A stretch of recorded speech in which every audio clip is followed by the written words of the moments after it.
Worldwide, designers have interpreted inner city culture and the style of trendsetters on the street into a fashion-forward look known as street style. I think there's a big rebellious movement in Cape Town that people aren't seeing yet. There is an underbelly that is really like rising, and it's a good rebellion. It's bringing forth art and it's bringing forth like what we need to see, and that was kind of what I brought forward to this collection.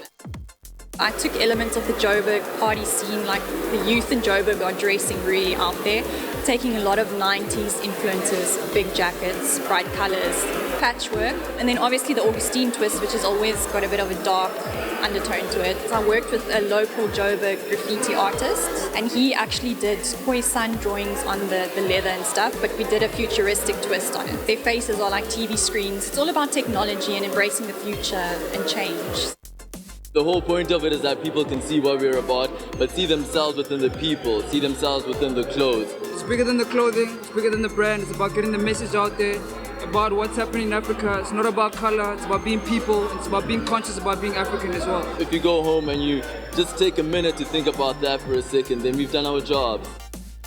It started off as a very much like basic streetwear brand, and now we kind of ventured into more high-end kind of clothing, and then trying to do just more of a lifestyle brand. I've been looking at a lot of punk stuff and a lot of like heritage, Cape Malay heritage, and I tried to morph the two, even though it's like a very weird kind of two subjects. It's kind of our interpretation of culture at this point in time. Not trying to bend too much to hype, trying to make things that doesn't conform, but are still like amazing. Fabrication is instrumental in setting street fashion apart from average basics. The texture, color, and print all add to the attitude. I'd love to work in lots of different textures just to give it some depth. This year we wanted to go a bit more weather hardy, so a lot of the stuff is waterproof, but still we want to keep to our leather looks. So we're kind of mixing a bit of sport, but we're bringing in the luxury with the more fur items and the softer items. Comfort is the next big thing, so we focused a lot on the sweatpants, developing some suit fabric. We develop all our fabrics in Africa. Focus a lot on our washes, gold pigment dye, it's more environmentally friendly.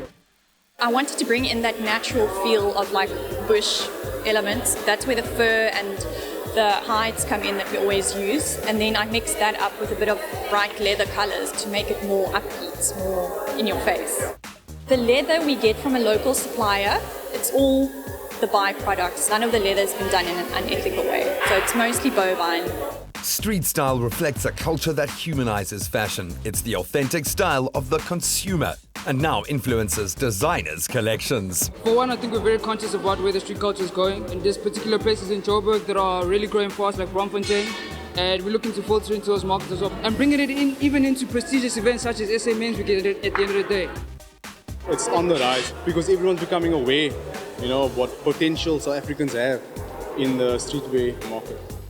People want to look a certain way. It's just taking things from people that I see on the streets every day and like, oh, I love the way they dress, and just going deeper into that subculture.